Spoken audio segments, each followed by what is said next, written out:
Taloja MIDC परिसरात सुरू असलेल्या अनैतिक देह व्यवसायाचा पोलिसांनी पर्दाफाश करत अल्पवयीन बांगलादेशी मुलीसह 7 पीडित महिलांची सुटका केली आहे। 21 डिसेंबर रोजी मध्यरात्री झालेल्या या कारवाईनंतर 22 डिसेंबरला 3 आरोपींना अटक करण्यात आली आहे। तळोजा औद्योगिक क्षेत्रात सुरू असलेल्या देह व्यवसायाविषयी नवी मुंबई पोलिसांच्या अनैतिक मानवी वाहतूक प्रतिबंध कक्षाला गुप्त माहिती मिळाली होती। तळोजा MIDCतील नवनाथ इन या लॉजमध्ये हा गैरप्रकार सुरू असल्याची खात्री करून घेण्यासाठी पोलिसांनी गुप्त पद्धतीने पडताळणी केली।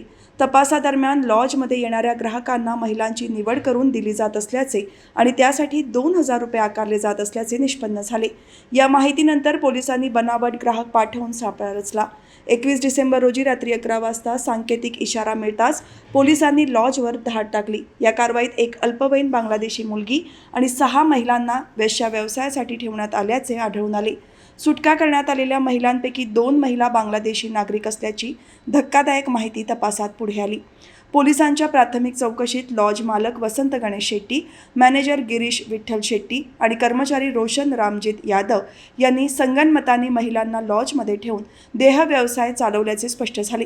या तिघांविरोधात भारतीय न्याय संहिता 2023 मधील संबंधित कलमे, अनैतिक व्यापार कायदा तसेच पोक्सो अंतर्गत गुन्हा दाखल करण्यात आला आहे। 22 डिसेंबर रोजी तिन्ही आरोपींना अटक करण्यात आली असून या प्रकरणाचा पुढील तपास तळोजा पोलीस ठाण्याच्या पथकाकडून सुरू आहे।